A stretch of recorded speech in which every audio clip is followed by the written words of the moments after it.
Welcome to Café Stories. I'm Alfie, your host for today's mystery.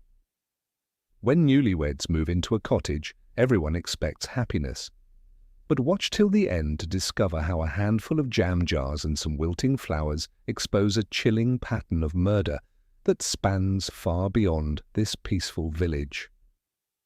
Before we begin, write a comment and tell me which corner of the world you're listening from today. Settle in with a warm cup of tea and let's uncover this mystery together. The Tragedy at Thornapple Cottage. Chapter 1. New Beginnings. Miss Jane Marple set down her teacup with the delicate precision that had marked her movements for the past 70-odd years and gazed thoughtfully through the lace curtains of her drawing-room window. The view across the village green of St. Mary Mead had provided her with endless fascination over the decades, and this particular April morning promised to be no exception. A motor taxi had just drawn up outside Thornapple Cottage, and from it emerged a young couple whose obvious excitement was visible even at this distance. Miss Marple reached for her knitting, a soft blue jumper destined for her great-nephew, but her eyes remained fixed upon the scene unfolding before her. The young man, tall and rather thin with an eager, boyish face, was directing the taxi driver with animated gestures towards several pieces of luggage.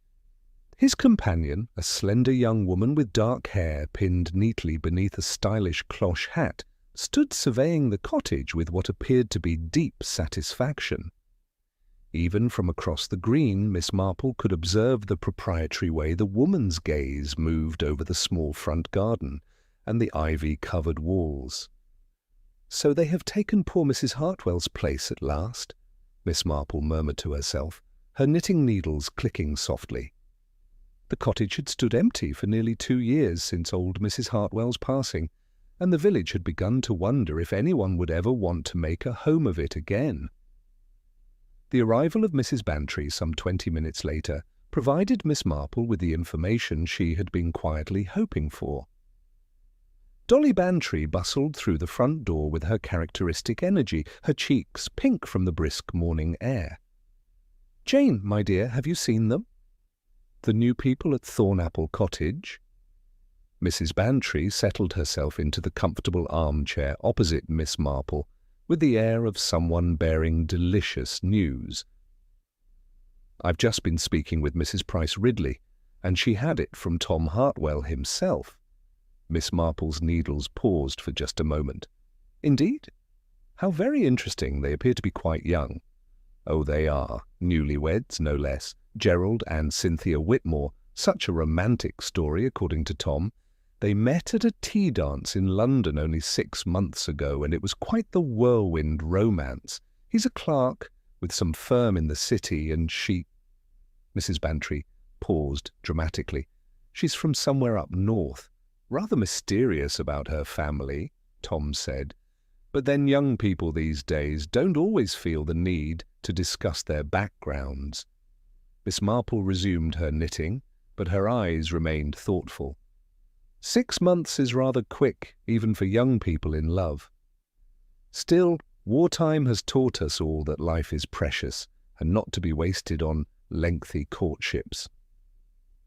"Exactly what I thought," Mrs. Bantry agreed warmly. "And they seem devoted to each other. Tom mentioned that young Mr. Whitmore was quite insistent about having the cottage ready for his bride, paid 6 months' rent in advance and everything." Through the window, Miss Marple watched as the young couple made their way up the cottage path. The woman, Cynthia, moved with a quick, nervous energy that reminded Miss Marple of something, though she could not immediately place what. The young man followed adoringly, carrying what appeared to be a small travelling case with exaggerated care. "She seems rather delicate," Miss Marple observed quietly. Mrs. Bantry leaned forward to peer through the window.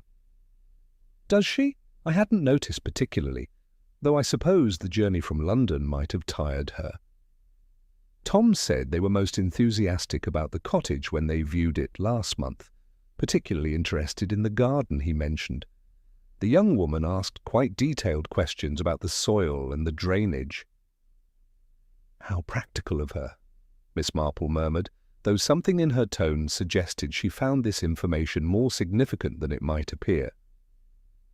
"I suppose they will be wanting to make improvements. Young couples always do."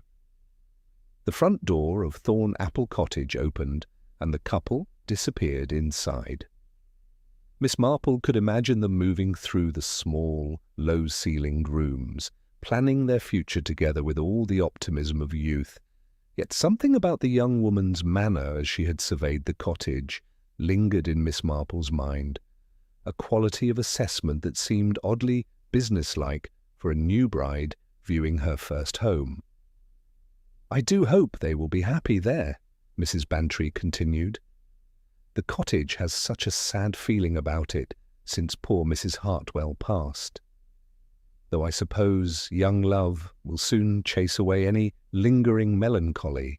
Miss Marple nodded absently, her attention caught by a movement at one of the cottage windows. The young woman appeared briefly, drawing back the curtains of what had once been Mrs. Hartwell's morning room. For just a moment her face was clearly visible, and Miss Marple felt that odd stirring of recognition again, not of the person, but of a type, a category of human nature that her long years of village observation had taught her to identify. "Yes," she said slowly.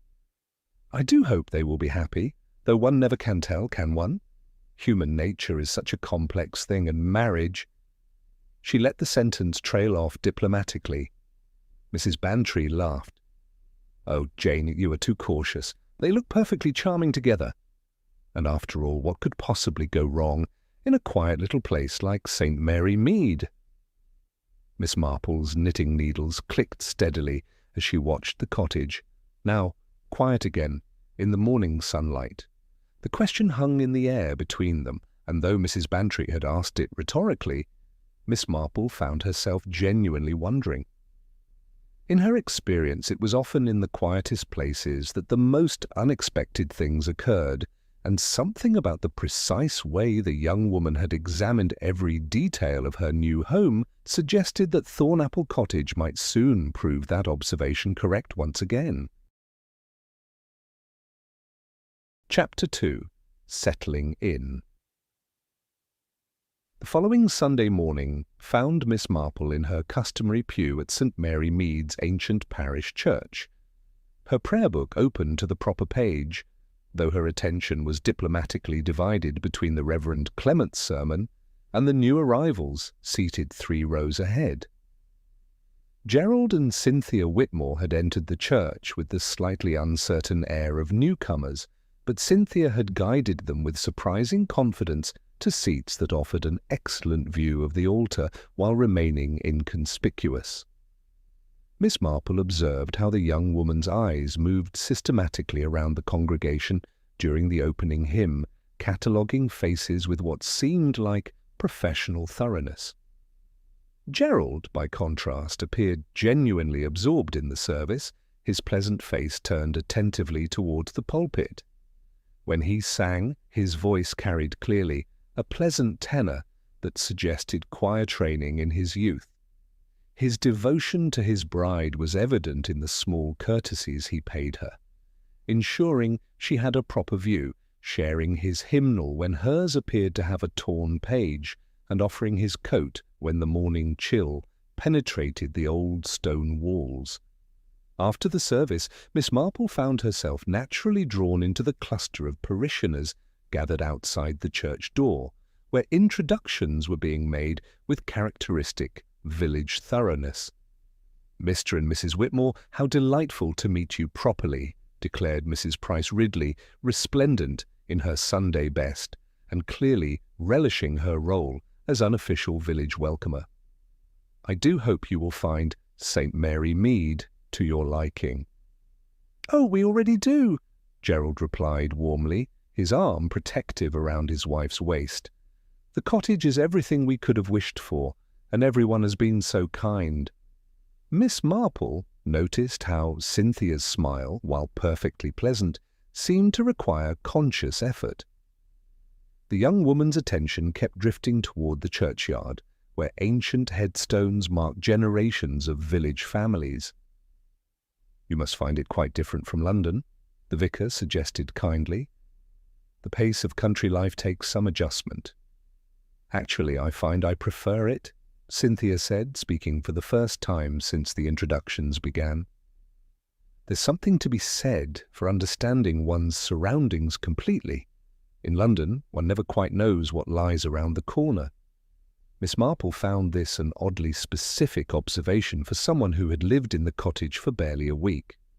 The conversation naturally turned to practical matters, and Miss Marple learned that Gerald had arranged to travel to London 3 days each week for his work, while Cynthia planned to focus on domestic improvements. "I'm particularly interested in the garden," Cynthia explained, when Mrs. Price Ridley inquired about their plans. "The soil around the cottage seems quite rich, and I noticed the previous owner had established some interesting plantings." "Oh yes, poor Mrs. Hartwell was quite the gardener," Mrs. Price Ridley confirmed, though she did tend toward the more unusual varieties. Some of her choices were rather ambitious for our climate. Miss Marple observed the quick flash of interest that crossed Cynthia's features at this comment, though the young woman's expression remained politely neutral. Later that afternoon, Miss Marple encountered the couple again during her customary walk through the village. They were emerging from Scuttle's grocery establishment, Gerald carrying a substantial basket, while Cynthia consulted a carefully written list. "Good afternoon," Miss Marple called pleasantly. "I hope you found everything you needed. Mr. Scuttle does try to stock a good variety, though sometimes one must order special items from the larger towns." "Actually, we were just discussing that," Gerald replied with a laugh. "Cynthia has quite specific requirements for her gardening projects. She's far more knowledgeable about these matters than I am." Cynthia's laugh was light and musical. "Hardly an expert, I'm afraid, but I did spend considerable time reading about gardening before we moved. One hears such stories about country soil and what will grow where." "Very sensible," Miss Marple agreed. "And have you had occasion to test the well water yet?" "I know some newcomers find it rather distinctive." She watched carefully as Cynthia's expression shifted almost imperceptibly.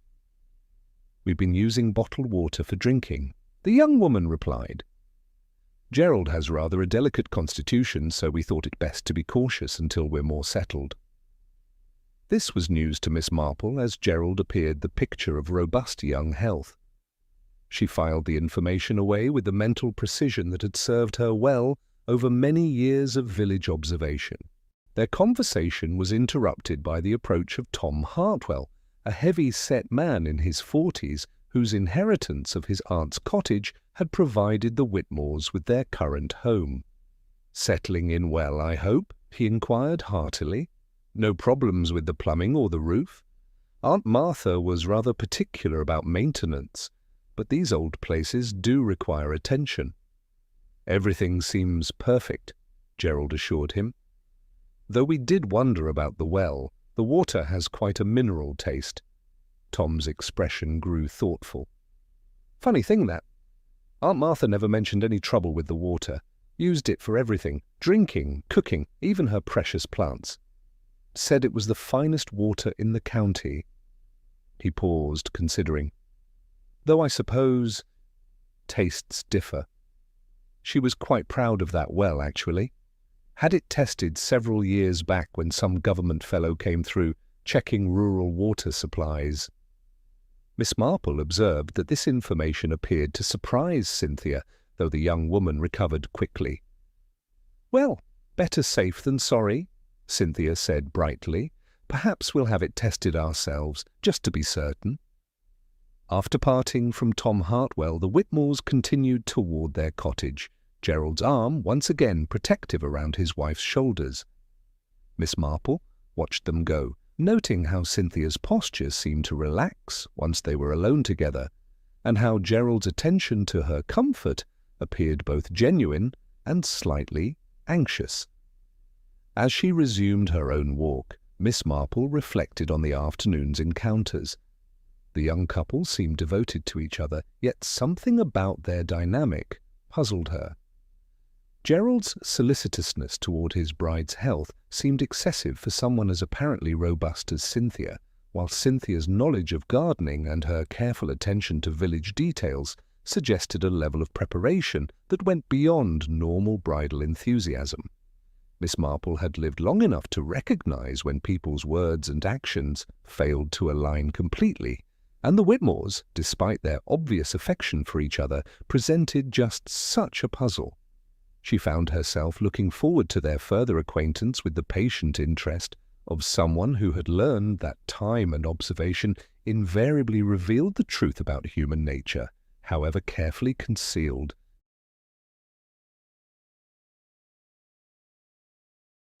Chapter 3. Domestic Bliss.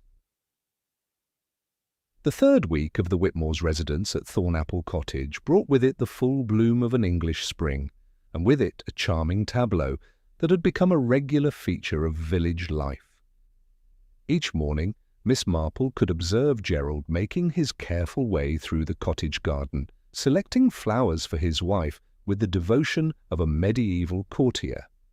On this particular Tuesday morning, Miss Marple paused in her own gardening to watch Gerald's ritual unfold. He moved slowly among the flower beds, his movements deliberate as he chose the finest specimens. Today he lingered especially long over a patch of early roses that Mrs. Hartwell had cultivated near the kitchen window, finally selecting 3 perfect blooms of a pale pink variety. What struck Miss Marple as curious was not Gerald's devotion. Young husbands were often attentive, but rather his increasing pallor and the careful way he moved as though conserving energy for essential tasks. When he paused to rest against the garden gate, wiping his brow despite the mild morning temperature, Miss Marple found herself genuinely concerned for the young man's health. "Good morning, Gerald," she called across the hedge that separated their properties. "What lovely roses you've chosen. Mrs. Hartwell always said those were her finest variety." Gerald looked up with his characteristic pleasant smile, though Miss Marple noticed it required visible effort. "Good morning, Miss Marple. Yes, Cynthia is particularly fond of these. She says they remind her of roses she knew as a child." "How fortunate that you have such a beautiful garden to begin your married life. Though I hope you're not overdoing the gardening work. The country air can be quite invigorating, but one must adjust gradually." "Oh, I'm quite well," Gerald assured her, though his grip on the gate seemed to tighten as he spoke. "Perhaps a bit tired from the change in routine. Cynthia takes such excellent care of me. I'm sure I'll be quite myself again soon." Miss Marple observed him make his way back to the cottage, noting how he paused twice to steady himself. Through the kitchen window she could see Cynthia's silhouette moving efficiently about her morning tasks, and she watched as Gerald presented his floral offering with obvious pleasure. Later that morning, Miss Marple's walk to the post office provided her with additional observations. Cynthia Whitmore stood at the counter, conducting what appeared to be extensive correspondence. Miss Marple counted at least 6 letters being weighed and stamped, an unusual volume of mail for someone who had lived in the village less than a month. "Quite a lot of correspondence today, Mrs. Whitmore," observed Mrs. Hartwell, the postmistress, with the friendly curiosity that was her professional privilege. "Family business," Cynthia replied smoothly. "One accumulates so many obligations when one moves, and I find it best to keep current with correspondence." Miss Marple noticed that all the letters bore London addresses, written in Cynthia's neat, rather masculine handwriting. The young woman purchased an unusually large quantity of stamps, requesting several different denominations with the efficiency of someone familiar with postal rates. "Will you be needing these regularly?" Mrs. Hartwell inquired, processing the unusual order. "For the foreseeable future, yes," Cynthia confirmed. I find letter writing quite therapeutic, actually. It helps one organize one's thoughts. Miss Marple reflected on this statement as she conducted her own postal business. In her experience, people who found letter writing therapeutic were usually either naturally sociable individuals maintaining far-flung friendships, or individuals managing complex affairs that required careful documentation. Cynthia Whitmore struck her as belonging to neither category, which made the volume of correspondence distinctly curious. That afternoon brought an encounter with Dr. Haydock outside the chemist's shop. The good doctor, a contemporary of Miss Marple's and a man whose discretion could be relied upon, seemed troubled about something. "Afternoon, Jane," he greeted her with less than his usual joviality. "Beautiful weather we're having." "Indeed, though I notice it doesn't seem to be benefiting everyone equally," Miss Marple observed delicately. Dr. Haydock glanced around, then lowered his voice. "You're thinking of young Whitmore, I suppose. He consulted me yesterday about digestive troubles. Nothing serious, mind you, likely just the adjustment from city to country life. Different water, different food, new stresses of setting up house." "Of course," Miss Marple agreed, "though he does seem rather more affected than one might expect from such ordinary changes." "My thought exactly," Dr. Haydock admitted. "Still, his wife seems to be taking excellent care of him. She asked quite detailed questions about his symptoms and was most attentive to my recommendations about diet and rest." Miss Marple found this information intriguing. "How fortunate he is to have such a devoted wife. She seems remarkably knowledgeable about health matters for someone so young." "Yes, rather impressive, actually. She mentioned having cared for elderly relatives in the past. Certainly knows more about medicinal matters than most young women of her background." As Dr. Haydock continued on his rounds, Miss Marple reflected on this additional piece of information. Cynthia's mysterious northern background was gradually revealing unexpected depths of practical knowledge, from gardening to correspondence to medical care. The afternoon post brought news of a dinner invitation from the vicarage, where Mrs. Clement had organized a small gathering to properly welcome the Whitmores to village society. Miss Marple accepted with genuine anticipation, knowing that such occasions often revealed more about people's true natures than casual encounters. The following evening found Miss Marple seated in the Clements' comfortable drawing-room, observing the social dynamics with the attention of a naturalist studying an interesting species. Gerald appeared somewhat better than he had in recent days, though he declined the offered sherry in favor of water, explaining that spirits didn't agree with him lately. Cynthia, by contrast, seemed entirely in her element. She spoke knowledgeably about a wide range of topics, from literature to current events, displaying the kind of broad education that suggested a background more sophisticated than her modest manner implied. It was during a discussion of gardening that Miss Marple observed something particularly noteworthy. Mrs. Price Ridley had mentioned the difficulty of growing certain delicate plants in English soil, when Cynthia interjected with detailed knowledge of soil composition and plant chemistry that went far beyond amateur enthusiasm. "You seem remarkably well informed about botanical matters, my dear," observed the vicar with genuine admiration. "Oh, merely reading," Cynthia replied modestly. "One finds so much fascinating information in gardening journals. The relationship between soil chemistry and plant health is quite complex, really. For instance, the alkaline content of certain soils can concentrate specific compounds in plant tissues, sometimes to quite dangerous levels."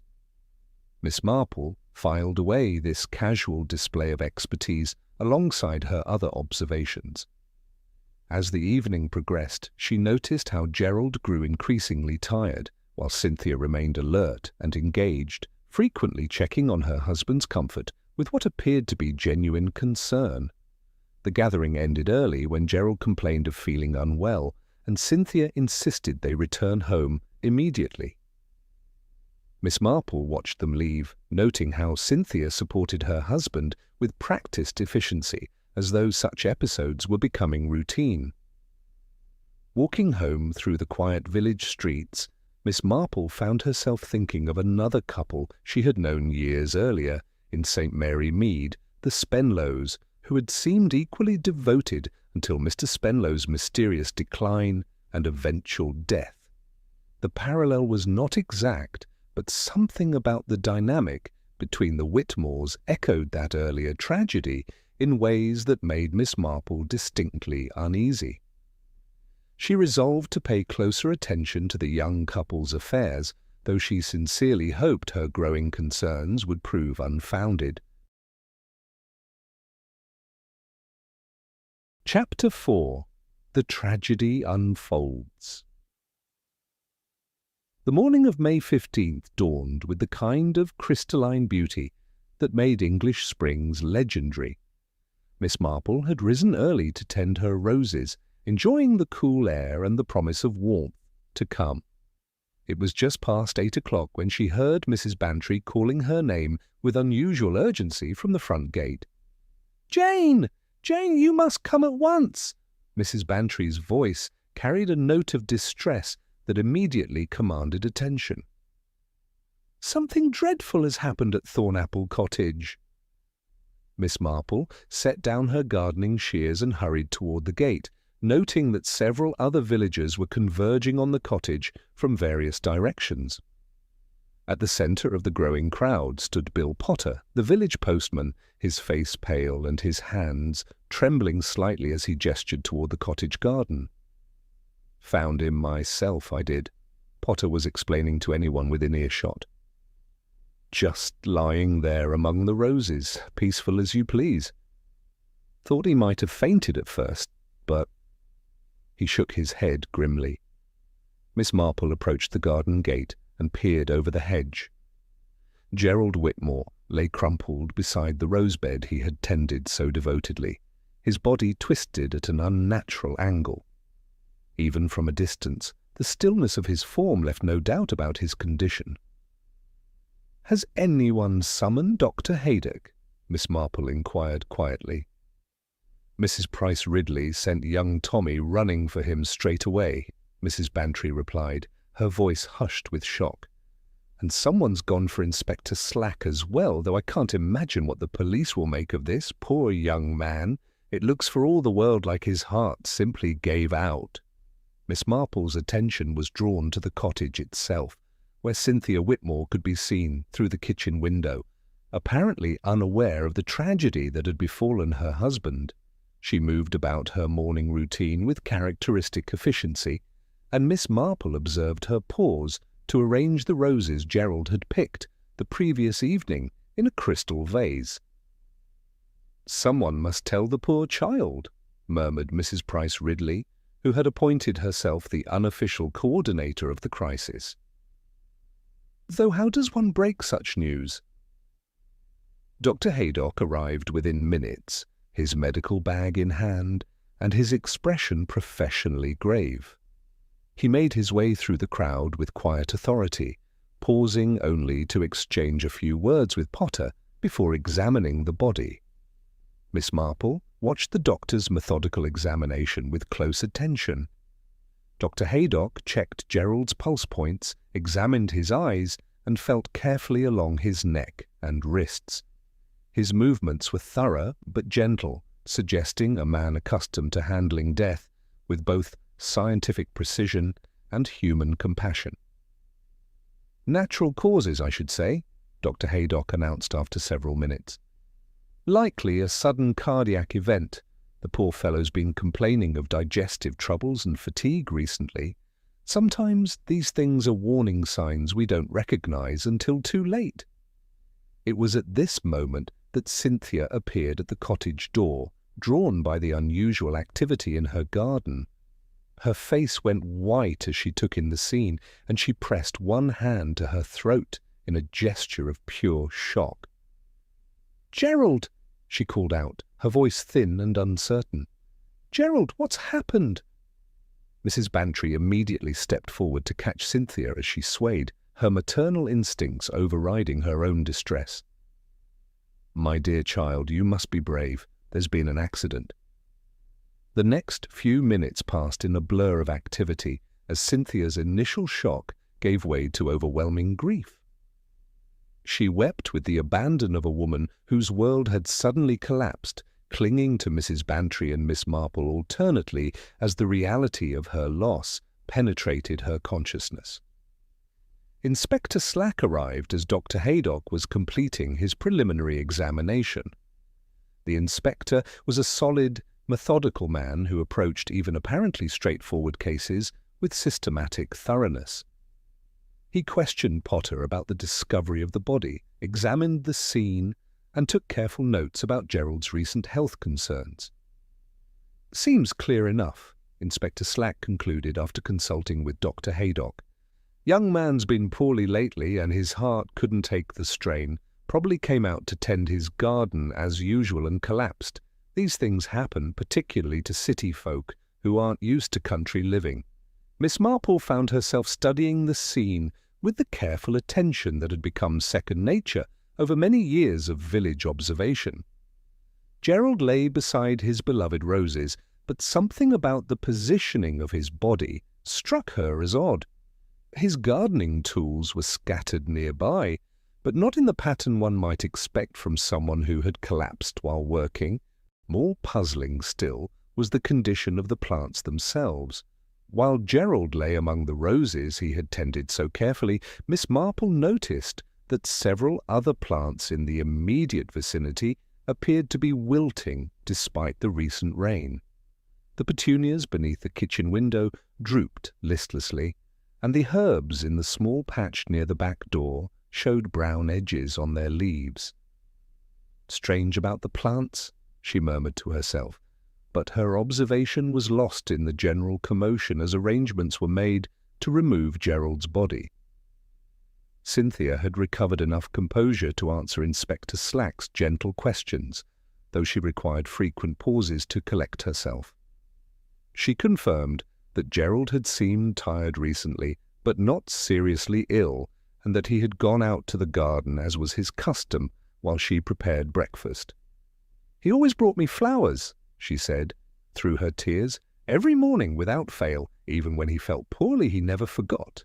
Miss Marple observed that despite her obvious grief, Cynthia answered the inspector's questions with remarkable precision, providing exact times and specific details about Gerald's condition and movements. Her distress was genuine, but her memory remained remarkably clear for someone in shock. As the crowd began to disperse and Gerald's body was removed, Miss Marple lingered in her own garden, ostensibly returning to her roses, but actually maintaining observation of Thornapple Cottage. She watched as neighbours came and went, bringing food and offering comfort to the young widow. She noted which visitors stayed longest and which departed quickly, filing away these social patterns for future consideration. The village consensus quickly settled on the obvious explanation. Gerald Whitmore had been a delicate young man poorly suited to country life, and his heart had given out under the strain of adjustment. The tragedy was sad but comprehensible, the sort of misfortune that could befall anyone.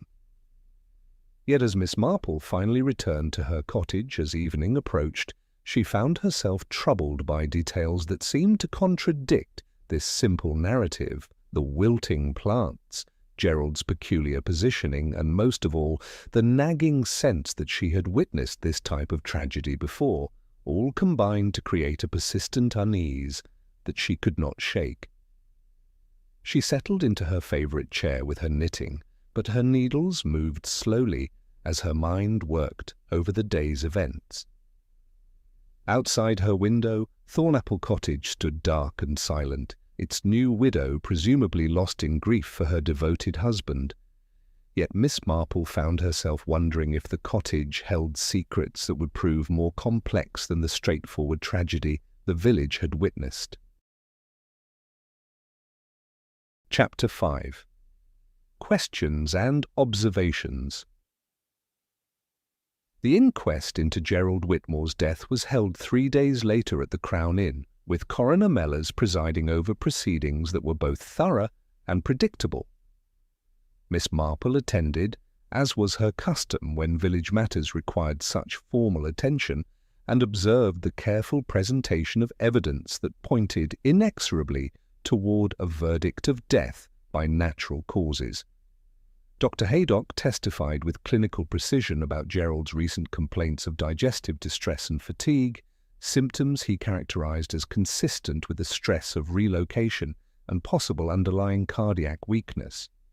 The postman, Bill Potter, described finding the body in straightforward terms, noting that Gerald appeared to have collapsed while tending his roses. Cynthia Whitmore, dressed in appropriate mourning attire, gave her testimony with quiet dignity. She confirmed her husband's recent indisposition and described their contentment with country life, though she admitted Gerald had found the adjustment more challenging than anticipated. "He was always so thoughtful," she said, her voice catching slightly. "Even when he felt poorly, he never failed to bring me flowers from the garden. It was our little morning ritual." Inspector Slack presented his findings with characteristic thoroughness, noting the absence of any suspicious circumstances or evidence of foul play. The well water had been tested as a precautionary measure and found to contain higher than average mineral content, which could account for digestive sensitivity in someone unaccustomed to it. The verdict of death by natural causes, likely cardiac failure, surprised no one. The coroner expressed sympathy for the young widow and praised the community's support during her time of grief. As the proceedings concluded, Miss Marple found herself more troubled than reassured by the tidy resolution. That afternoon, she made a condolence call at Thornapple Cottage, bearing a pot of honey from her own bees and a small bouquet from her garden. Cynthia received her graciously, though Miss Marple noticed the young woman's composure seemed remarkably intact for someone who had buried her husband that morning. "You're very kind to call, Miss Marple," Cynthia said, leading her visitor into the small sitting room. "Please, do sit down. I was just organizing Gerald's papers. There are so many arrangements to make."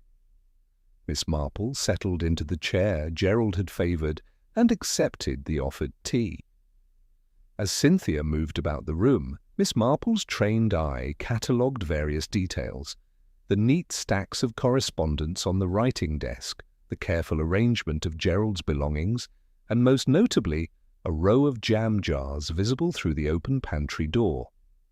"I hope you won't think me presumptuous," Miss Marple began delicately, "but I noticed some of your garden plants seem to be struggling.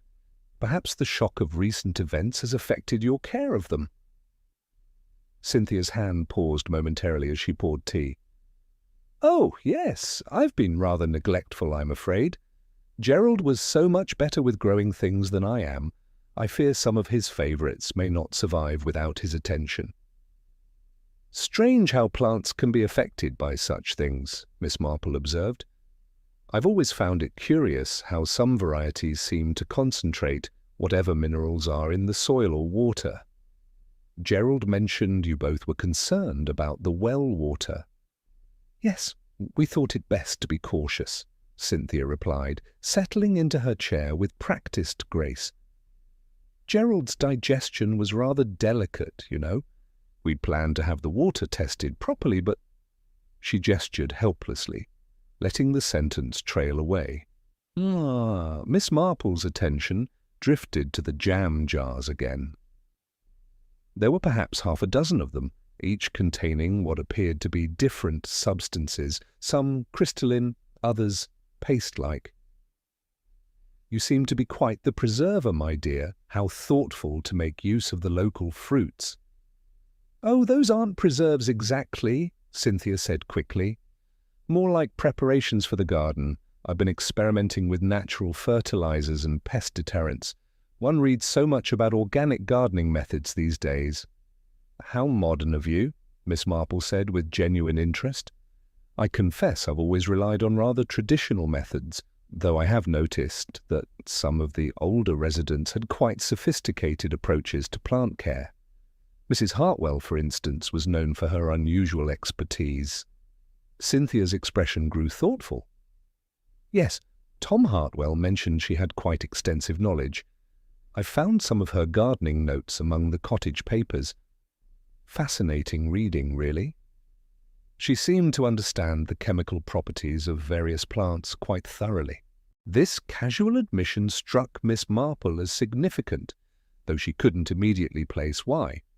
She filed it away alongside her other observations about the young widow's unexpected depths of knowledge.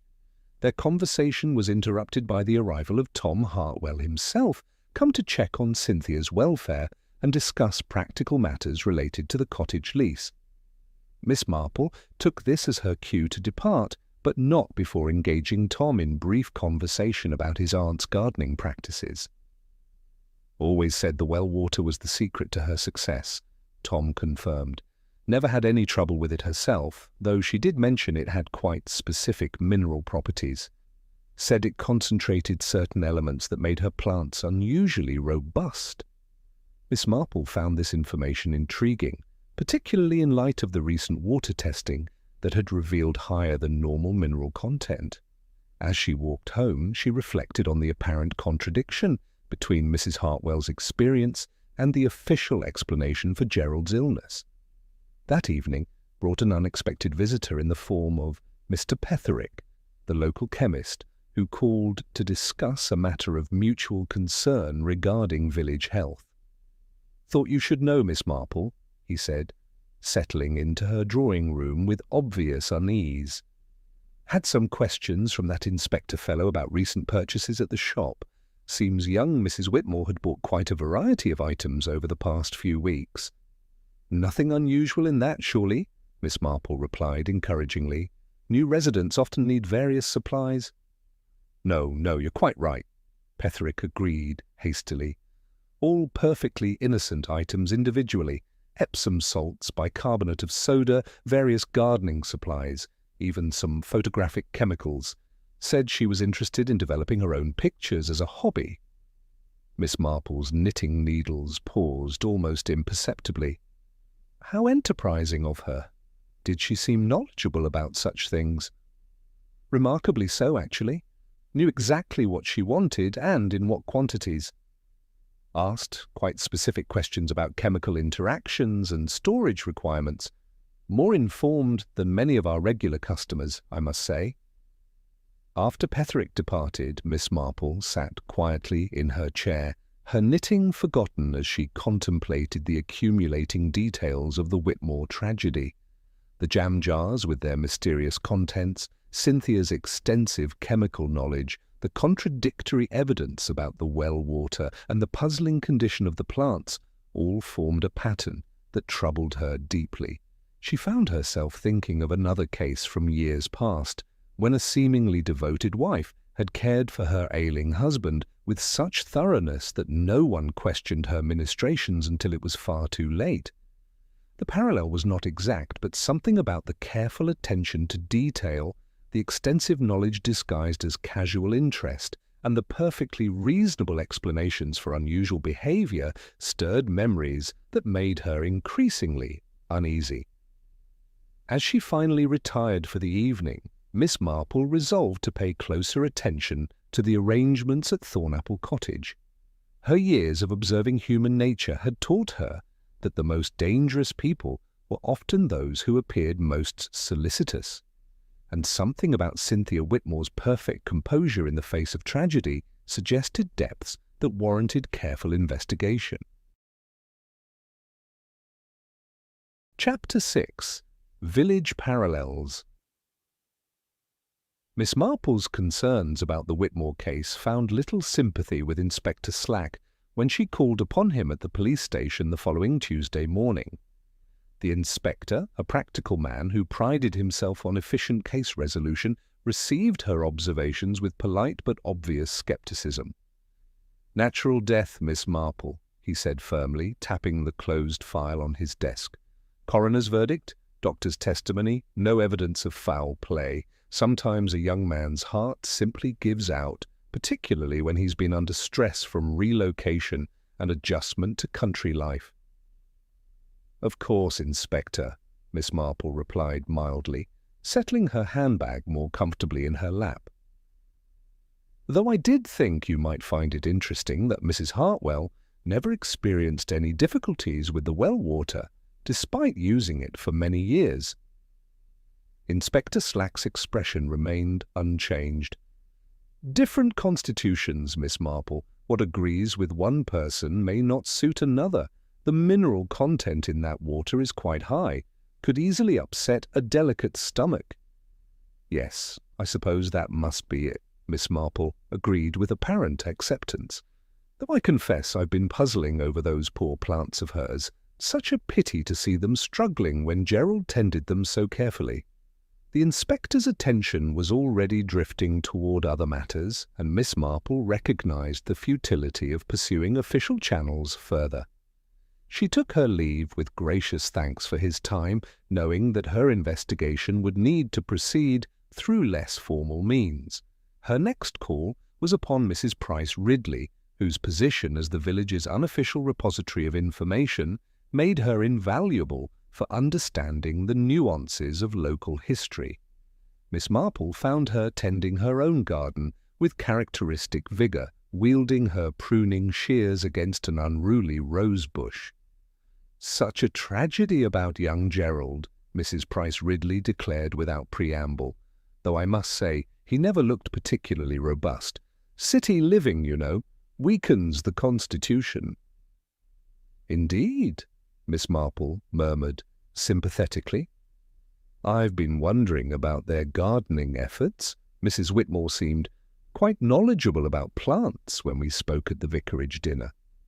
Mrs. Price Ridley paused in her pruning, a thoughtful expression crossing her features. "Now that you mention it, she did ask me some rather specific questions about local flora when she first arrived. Wanted to know about wild plants growing in the area, particularly around the old quarry."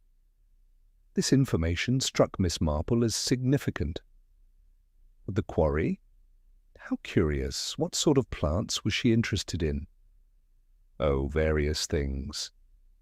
Foxgloves, I remember particularly, because I warned her they can be quite dangerous if handled improperly. She seemed surprised I knew that, said most people weren't aware of the risks." Mrs. Price Ridley resumed her pruning with increased vigour. "Rather odd for someone to be so interested in poisonous plants, don't you think?" Miss Marple's knitting needles seemed to click more rapidly as she processed this revelation. "Did she mention why she was curious about such things?" "Said she wanted to make sure the garden would be safe, what with planning for children eventually." "Sensible precaution, I suppose, though she seemed to know more about plant toxicity than most mothers would need to." The conversation turned to other village matters, but Miss Marple's thoughts remained fixed on this new information. After taking her leave, she decided to visit the old quarry herself, ostensibly for her afternoon constitutional, but actually to observe what grew there. The quarry lay perhaps half a mile beyond Thornapple Cottage, reached by a pleasant woodland path that meandered through stands of oak and birch. Miss Marple walked slowly, her sharp eyes cataloguing the various plants that flourished in the dappled sunlight. Near the quarry's edge, she found what she was looking for. A substantial patch of foxgloves, their tall purple spires rising majestically from the forest floor. The plants showed clear signs of recent harvesting. Several stems had been cut cleanly, and the ground around them bore the faint impressions of someone who had knelt to work among them. Miss Marple examined the area carefully, noting that whoever had been here possessed considerable knowledge of proper harvesting techniques. Her contemplation was interrupted by footsteps on the path behind her. She turned to find young Dr. Clement approaching, his clerical collar visible beneath his walking jacket. "Good afternoon, Miss Marple," he called cheerfully. "Lovely spot for a walk, isn't it? Though I must warn you to be careful of those foxgloves. They're beautiful, but quite poisonous if mishandled." "So I understand," Miss Marple replied. "Mrs. Price Ridley mentioned that Mrs. Whitmore had inquired about them specifically. Wise of her to be cautious about dangerous plants? Dr. Clement's expression grew thoughtful. Yes, she seemed remarkably well informed about such matters. During our dinner party, she mentioned that digitalis compounds could be concentrated in plant extracts to dangerous levels, rather sophisticated knowledge for a young woman with no medical training. This casual observation provided another piece of Miss Marple's growing puzzle. As they walked back toward the village together, she guided the conversation toward the Whitmore's brief residence at Thornapple Cottage. Such a devoted couple they seemed, she remarked, though I noticed Gerald appeared increasingly tired in recent weeks. Yes, poor fellow, Dr. Clement agreed sadly. His wife mentioned to me after church one Sunday that she was concerned about his health. Said she'd been giving him various herbal preparations to help with his digestion, teas and tisanes made from garden herbs. Miss Marple's steps slowed almost imperceptibly. How thoughtful of her! Did she mention which herbs she was using? Several, actually. She seemed quite knowledgeable about medicinal plants. Mentioned chamomile for soothing effects and something about compounds that could help regulate heart rhythm. I was impressed by her understanding of therapeutic applications. As they parted ways at the village green, Miss Marple reflected on the accumulating evidence of Cynthia Whitmore's extensive botanical knowledge. The pattern that was emerging troubled her deeply. A woman who asked detailed questions about poisonous plants, harvested foxgloves from the quarry, possessed sophisticated understanding of plant chemistry, and prepared herbal remedies for her increasingly ill husband. That evening, Miss Marple sat in her drawing-room with her knitting, but her attention was focused on memories rather than stitches. She recalled another case from years past, not in St. Mary Mead, but in a neighbouring village where she had visited friends. A devoted wife had cared for her ailing husband with such dedication that the entire community had praised her devotion right up until the moment when her true nature was revealed. The parallel was becoming clearer with each new piece of information. A woman with unusual knowledge, a gradually sickening husband who received devoted care, and a death that appeared entirely natural to casual observation. The methods might differ, but the fundamental pattern remained disturbingly consistent. Miss Marple's contemplation was interrupted by the sound of a motor car stopping outside Thornapple Cottage. Through her window she observed a gentleman in a dark suit emerging from the vehicle and walking purposefully to the cottage door. He remained inside for nearly an hour before departing, and Miss Marple noted that Cynthia accompanied him to his car with what appeared to be considerable satisfaction. As she prepared for bed that night, Miss Marple found herself increasingly convinced that Gerald Whitmore's death had been neither natural nor accidental. The challenge now lay in proving what she suspected and in understanding the full scope of Cynthia's deception. She resolved to pursue her investigation more systematically, knowing that somewhere in the accumulating details lay the key to exposing a carefully planned and executed crime. Chapter 7. The Pattern Emerges. Miss Marple's methodical investigation entered a new phase the following morning, when she encountered Bill Potter, the postman, making his rounds through the village. Potter, a man whose discretion could generally be relied upon, seemed troubled by something weighing on his mind. "Morning, Miss Marple," he greeted her with less than his usual cheerfulness. "Beautiful day, though I can't say I'm enjoying my route as much as usual." "Oh dear," Miss Marple replied with gentle concern. "I hope you haven't been having difficulties." Potter glanced around nervously, then lowered his voice. "It's about that business at Thornapple Cottage. Been bothering me since the inquest, if I'm honest. Something I didn't mention because it didn't seem important at the time." Miss Marple encouraged him with an understanding nod, her knitting needles moving steadily as she waited for him to continue. "The morning I found poor Mr. Whitmore," Potter said slowly, "I'd been delivering letters to the cottage regular-like for weeks. Always the same pattern. Several letters from London addresses, all in the same handwriting. But the day he died, well, that was the first morning. In weeks there hadn't been any post for Mrs. Whitmore." This information struck Miss Marple as highly significant. "How curious. You're quite certain about the timing?" "Absolutely certain," Potter confirmed. "I remember thinking it odd, because she'd been receiving letters almost daily since they arrived. Then suddenly, nothing. As if whoever was writing to her knew there was no point in continuing." Miss Marple thanked Potter for his observation and continued her walk, but her mind was racing. The cessation of correspondence on the very day of Gerald's death suggested a level of coordination that went far beyond coincidence. Her next encounter proved equally illuminating. Outside the chemist's shop, she met Tom Hartwell, who was examining a piece of paper with obvious bewilderment.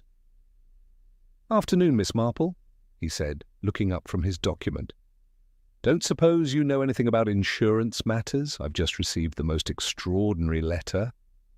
"Insurance?" Miss Marple inquired delicately. Tom held up the official-looking paper. "From some London firm inquiring about the circumstances of my tenant's death. Seems young Whitmore had taken out a rather substantial life insurance policy shortly after moving into the cottage. They're conducting their standard investigation before paying out the claim." Miss Marple's knitting needles paused momentarily. "How very prudent of him, considering his health concerns." "That's just it," Tom said, frowning. "According to this letter, the policy was taken out only 3 weeks after they moved in. Seems odd timing for a man who appeared to be in good health at the time." This revelation provided another crucial piece of Miss Marple's developing theory. A life insurance policy arranged shortly after establishing residence, followed by a gradual decline in health and eventual death. The pattern was becoming disturbingly clear. "Of course, Mrs. Whitmore will be grateful for the financial security," Miss Marple observed neutrally.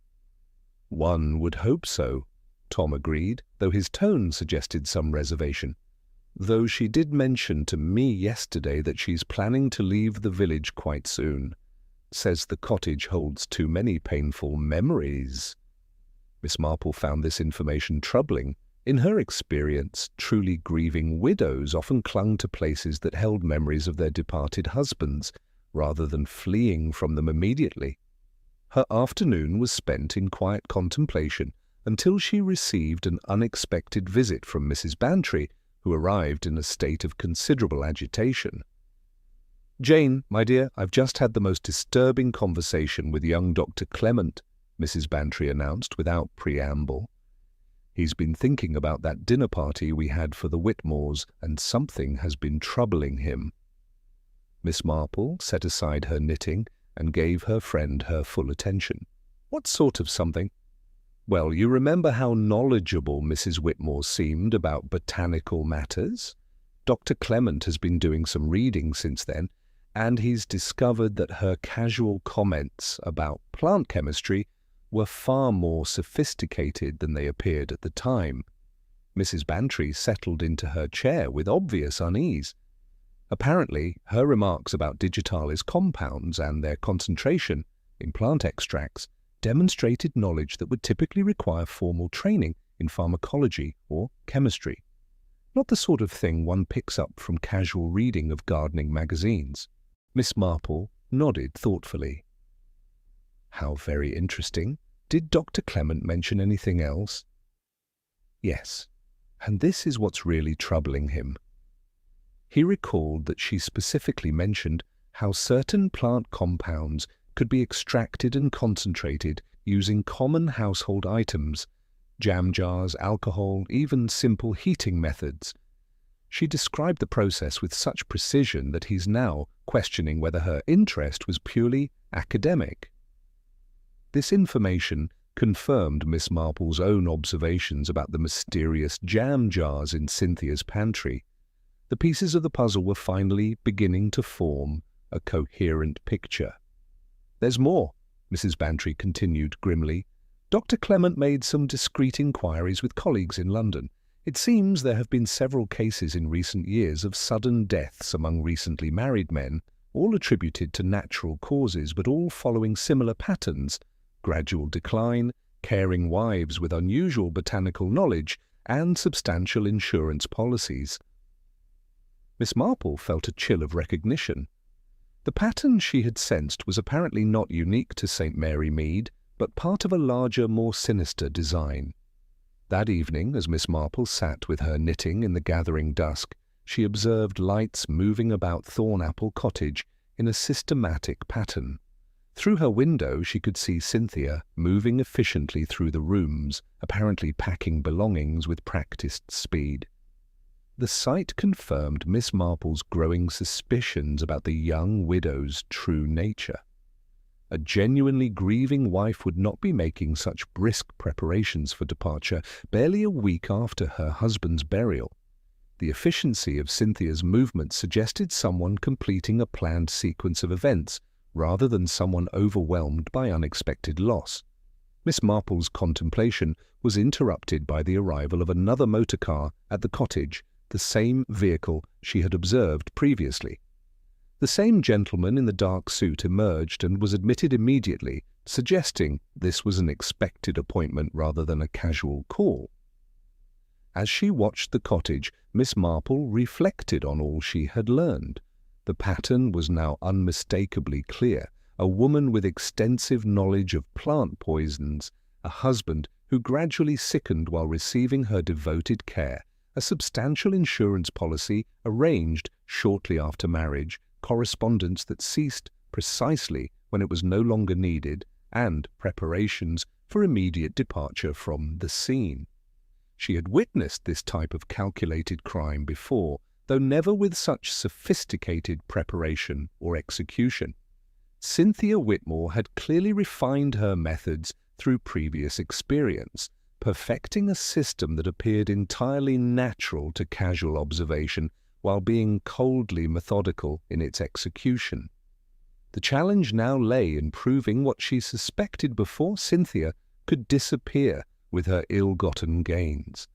Miss Marple rose from her chair with the determined air of someone who had seen enough evil masquerading as virtue to recognize it when it appeared again. Tomorrow she would need to take decisive action to ensure that Gerald Whitmore's death did not go unavenged. Chapter 8. The Truth Revealed. The gathering at the vicarage the following evening had been arranged with Miss Marple's customary diplomatic skill. Under the pretence of organizing a memorial service for Gerald Whitmore, she had assembled the key figures in the case: Inspector Slack, Dr. Haydock, Tom Hartwell, Mrs. Price Ridley, Dr. Clement, and most importantly, Cynthia Whitmore herself. Cynthia arrived precisely on time, dressed in elegant mourning attire that somehow managed to suggest both grief and imminent departure. She carried herself with the composed dignity that had impressed the village throughout her brief widowhood, accepting condolences with gracious melancholy. Miss Marple observed her carefully as the assembled group settled into the vicarage drawing-room. Even now, with all the evidence assembled in her mind, she had to admire the perfection of Cynthia's performance. Only someone with extensive experience in observing human nature would detect the subtle signs of calculation beneath the facade of sorrow. "Before we discuss arrangements for dear Gerald's memorial," Miss Marple began gently, "I wonder if I might share some thoughts that have been troubling me about his tragic death. I'm afraid my old mind tends to dwell on puzzles, and there are several aspects of this sad affair that don't quite seem to fit together properly." Inspector Slack shifted uncomfortably in his chair, clearly anticipating another of Miss Marple's theoretical exercises. "The case is closed, Miss Marple." "Natural causes confirmed by the coroner." "Oh yes, I'm quite sure that's correct," Miss Marple agreed mildly. Though I have been wondering about those poor plants that have been dying around the cottage, it reminded me so strongly of something that happened years ago in Little Wickham, where I was visiting my dear friend Mrs. Calthrop." She paused to adjust her knitting, noting how Cynthia's attention had sharpened almost imperceptibly. There was a couple there, the Ashfords, who seemed so devoted to each other. Mrs. Ashford cared for her husband with such dedication when he fell ill. She was always preparing special foods for him, herbal teas and tisanes to aid his digestion, rather like you did for poor Gerald, my dear Mrs. Whitmore." Cynthia's voice remained steady as she replied, "One does what one can for those we love, Miss Marple. Though I fear my efforts weren't sufficient to save him." "Indeed," Miss Marple continued thoughtfully. Mrs. Ashford was also quite knowledgeable about plants and their properties. She had such interesting conversations about botanical chemistry, much like your fascinating discussion at our dinner party about digitalis compounds and their concentration in plant extracts. Dr. Clement leaned forward with sudden understanding. "Yes, I remember that conversation. Quite sophisticated knowledge for someone without formal training." Miss Marple nodded approvingly. "Exactly what I thought. You see, Inspector, Mrs. Ashford had acquired her knowledge through rather specialized experience. She had been married 3 times previously, and each husband had died of apparent heart failure after a period of gradual decline." The room had grown very quiet. Cynthia's composure remained intact, but Miss Marple noticed the slight tightening around her eyes. "Of course, such coincidences do occur," Miss Marple continued conversationally, "though I was struck by Bill Potter's observation about the correspondence, those daily letters from London that stopped so abruptly on the very day Gerald died, almost as if someone knew there would be no need for further communication." Inspector Slack was now paying close attention. "So what are you suggesting, Miss Marple?" "Well, it occurred to me that such letters might have been reports from someone monitoring the progress of Gerald's illness. Perhaps someone with a financial interest in the timing of his death." Miss Marple's knitting needles clicked softly. "Tom mentioned that Gerald had taken out a substantial life insurance policy very shortly after moving to the cottage. Rather unusual timing, don't you think?" Tom Hartwell nodded grimly. "The insurance company is conducting their own investigation. Seems there have been similar cases, young husbands dying suddenly after taking out large policies arranged by their wives." Miss Marple observed Cynthia carefully as she continued. "What really convinced me, though, was remembering our conversation about jam-making, my dear. You mentioned having such detailed knowledge of preservation techniques, yet you claimed to be new to country life. But those jars in your pantry weren't for preserves at all, were they? They contained plant extracts, specifically digitalis compounds extracted from the foxgloves growing wild near the quarry." Dr. Haydock straightened in his chair. "Digitalis poisoning would be virtually undetectable without specific testing. It would mimic heart failure perfectly, especially in small, cumulative doses." "Exactly," Miss Marple agreed. "And the wilting plants around the cottage? They absorbed residual compounds from the disposal of extraction materials. Poor Gerald was being systematically poisoned through his food and drink, all while receiving the devoted care of his loving wife." Cynthia finally spoke, her voice still controlled, but with a harder edge. "This is all very interesting speculation, Miss Marple, but hardly proof of anything." "Oh, but there is proof, my dear," Miss Marple replied gently. "Dr. Clement made some inquiries in London and discovered a pattern of similar deaths, always the same method, always the same type of victim, recently married men with substantial insurance policies. The authorities have been looking for the woman responsible for quite some time." Inspector Slack rose from his chair with sudden authority. "Mrs. Whitmore, I think you'd better come with me to the station. There are some questions that need answering." For a moment, Cynthia's mask slipped entirely, revealing the cold calculation beneath. Then she recovered her composure with admirable speed. "I suppose there's no point in pretending any more," she said with a slight smile. "Though you'll find it quite difficult to prove anything. I've been very careful about my methods." "Perhaps," Miss Marple said quietly. "But you made one crucial error. You underestimated the power of village observation. In a place like St. Mary Mead, nothing goes unnoticed for long. Human nature reveals itself in small details, and those details accumulate until the truth becomes unmistakable." As Inspector Slack escorted Cynthia from the vicarage, Miss Marple reflected on the tragedy that had unfolded at Thornapple Cottage. Gerald Whitmore had died not from natural causes or the stress of country living, but from the calculated greed of a woman who had made murder her profession. The cottage would stand empty again, its garden returning to wildness without Gerald's devoted care. But justice had been served, and the village could rest peacefully, knowing that evil had been recognized and confronted despite its sophisticated disguise. Miss Marple gathered her knitting and prepared to return home, satisfied that once again the careful observation of human nature had triumphed over the most carefully laid criminal plans.